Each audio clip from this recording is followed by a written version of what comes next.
बनाती रहती, बातें होती रहती। उस माँ को पता है मेरी बेटी किसी गैर से बात कर रही है, बातें हो रही है, मगर अभी बेटी को मना नहीं करेगी। कब बोलेगी, कब रोएगी? जब बेटी भागेगी, ये गलत कदम उठाएगी, तब वो माँ बोलेगी हमको पता नहीं था, हम जानते नहीं थे, पता नहीं कौन सा लड़का था, कहाँ का लड़का था। अरे मेरी अम्मा, तुझे सब पता रहता है, मोबाइल कहाँ से आया है, सिम किसने दिया है, रिचार्ज कौन कराता है, बातें किससे होती है, ऑनलाइन कौन है, किनसे चैटिंग हो रही है, सब माँ को पता है। अगर आप माँ होने का हक निभा दे, एक दिन जिस दिन आपकी बेटी पहली मर्तबा फोन पर आपने उसे बात करते हुए देखा, उसे उसकी गलती को कभी माफ मत कीजिए। पहली गलती माफी के लिए नहीं होती। बेटा गलती करे, पहली गलती नो माफी, कोई माफी नहीं, कोई क्षमा नहीं, कुछ नहीं। पहली गलती पर सख्त सजा, तलाक से ऑन द स्पॉट आप सजा देते। माफ नहीं करेंगे, छोड़ो साहब, आज छोड़ देते हैं, कल आज समझा देते हैं, कल मारेंगे नहीं,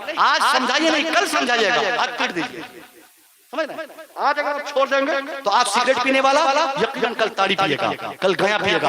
आज सख्ती के साथ निपटिए, तुरंत ऑन द स्पॉट। जो बाप अपने बेटे को जैसे सिगरेट पीने की खबर हो जाए कि आपका बेटा सिगरेट पिया, कॉलर पकड़िए, सीधे उसके दोस्त के पास आइए, जिस दुकान से खरीदा है उसके दुकान के पास, जिस दोस्त के साथ पिया उस दोस्त के साथ, उसको खड़ा करके जो बाप जिस दिन हिम्मत दिखा दे कि मैं अपने बेटे को कभी शराबी और नशेड़ी नहीं होने दूंगा, और इसके लिए उसने अपने बेटे की पहली गलती सिगरेट पीने की गलती पर जोरदार सजा देने की हिम्मत अगर अपने अंदर पैदा करके उस दुकानदार के पास ले जाकर अपनी जूती निकाल कर, जिस दिन वो बाप 4 जूती उसके सर पर कायदे से मार के बोल दे, बोल और सिगरेट पिएगा और नशा करेगा और पिएगा, जो बाप जिस दिन यह हिम्मत दिखा दे, मुझे यकीन है उसका बेटा सिगरेट पीना तो छोड़ेगा ही, वो उन दोस्तों के साथ भी रहना छोड़ देगा जो सिगरेट के आदी होते हैं। मगर आपको ये हौसला दिखाना होगा, आपको ये खुद से करना होगा। तरबियत के ये असबाब, तरबियत के ये रास्ते बताए जाते हैं। तरबियत की सारी जिम्मेदारी हमारी है। तरबियत किसी किताब में, किसी चैप्टर में, किसी पन्ने पे लिखी हुई 2-4 बातों में नहीं है। आपकी पूरी जिंदगी आपके बच्चों की तरबियत है।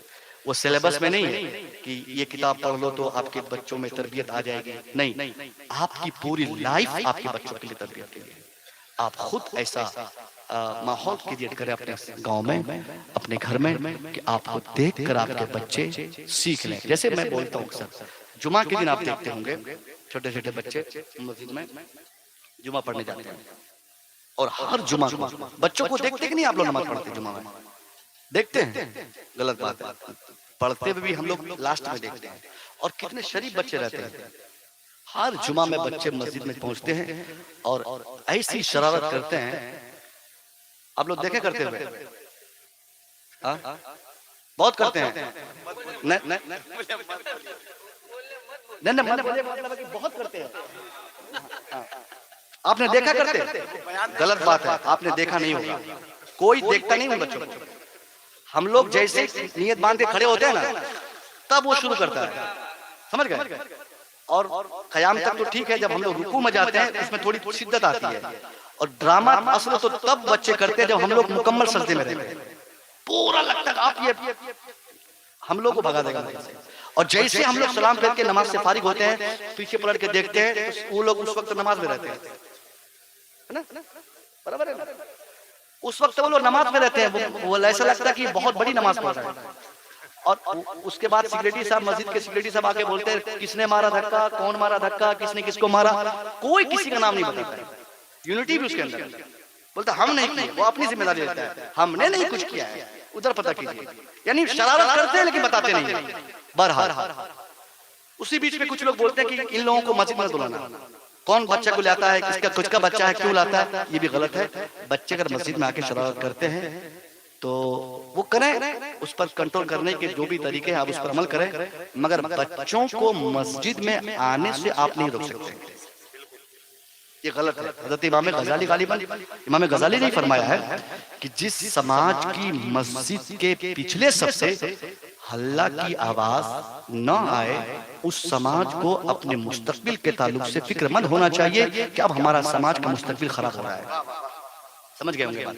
समझ गए? इसलिए बच्चे शरारत कर रहे तो करने दिया जाए। मगर मैं कहना क्या चाह रहा हूँ, ये बच्चे मस्जिद